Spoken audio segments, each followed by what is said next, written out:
안녕하세요. 구명모 법무사입니다. 이번 시간에는 개인 파산이 어떤 흐름으로 진행이 되는지 설명드릴 건데요. 전체적으로 파산이 어떤 흐름을 통해서 진행이 되고 마무리가 되는지 설명드릴 테니까 이 영상 참고하시면 내가 파산을 신청할 경우에 이러한 흐름으로 진행이 되겠구나 라고 이해하시는데 많은 도움이 되실 거라 생각됩니다.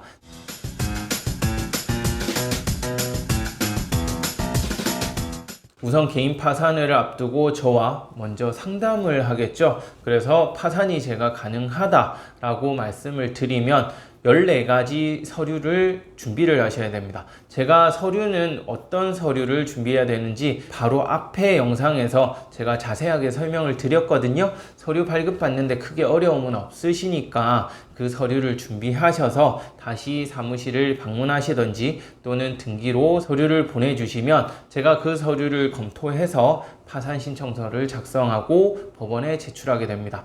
다만 파산은 파산 신청이 있고 면책 신청이 있어요. 총 2가지 신청이 있는데 실무상으로는 파산과 동시에 면책 신청도 같이 하게 됩니다. 이렇게 파산 및 면책 신청서를 제출을 하면 이제 파산이 본격적으로 진행되게 되는데요. 법원에서는 신청서가 접수되면 곧바로 그 사건을 검토하는 것이 아니라 관할 위반이 있는지 그리고 비용을 정상적으로 납부하였는지 인지대 및 송달료 등을 법원에 정상으로 납부하였는지를 검토한 이후에 특별한 위반 사항이 없다라고 판단이 될 경우에는 법원에서 파산관제인 선임비라고 해서 보통 30만 원이거든요. 그 30만 원을 납부하세요 하고 고지서를 보내줍니다. 파산 또는 회생과 관련된 모든 서류는 저에게 오거든요.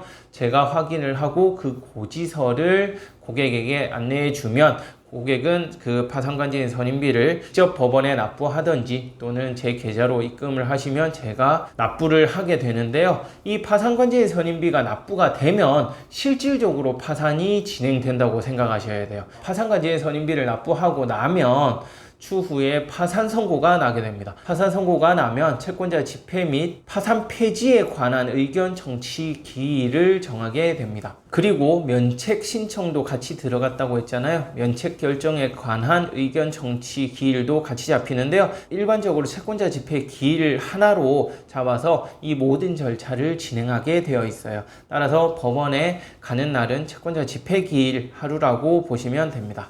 파산관제인은 어떤 일을 하느냐? 파산관제인은 채무자의 재산도 조사하고요. 그 다음 소득도 조사합니다. 그 외에 기타상 여러 가지를 조사해서 이 사람이 파산 사유 및 면책 사유가 있는지 확인을 하는 건데요. 재산 및 소득을 조사한다 해서 실제로 내가 근무하고 있는 곳에 실사를 나온다든지 재산이 있는지 여부를 집을 방문해서 확인한다든지 그렇게 실제로 확인하는 것은 아니고 대부분 서류로 다 확인을 합니다. 파산 선고가 나고 면책 결정이 나기 전에 파산관제인이 재산 및 소득에 관한 자료를 조사하고 그 사이에 또 채권자 집행 기일도 잡히게 됩니다. 채권자 집행 기일에는 의견 청취도 하고 이의 신청도 하고 여러 가지 절차를 진행하는데요. 실무상으로 채권자가 법원에 나와서 이의 신청을 하는 경우는 상당히 드뭅니다. 다만 이의 신청을 하는 경우가 있기도 해요. 회생에 비한다면 종종 있다고 볼 수 있긴 한데요. 주로 개인 채권자가 있는 경우 이의 신청이 많이 들어옵니다. 이의 신청 사유는 보면 재산을 은닉했다든지 아니면 소득이 상당히 많은데 소득을 축소해서 파산을 한다 이런 사유가 대부분인데요. 실제 그러한 경우에는 면책 결정이 안 나올 수 있습니다. 그러나 이런 부분도 걱정하지 않으셔도 되는 게 개인 파산을 앞두고 상담을 하면서 이러한 부분을 다 확인을 하고 문제가 없는지 미리 다 검토한 이후에 접수가 진행되기 때문에요. 실제 채권자가 이의 신청을 한다 하더라도 거기에 대한 적절한 답변서를 제출함으로써 파산 면책에는 큰 문제 없이 대부분 마무리가 되니까요. 이 부분도 크게 걱정하시지는 않으셔도 돼요. 그리고 채무자 신문 절차가 있는데요. 채무자 신문이라 해서 법원에서 신문을 하는 건 아니고 파산 관제인 관제인 사무실에서 파산관제인과 면담을 하는 거예요. 우리가 문서로 제출한 서류를 파산관제인이 검토를 하고 그 다음에 뭐 궁금한 사항이 있으면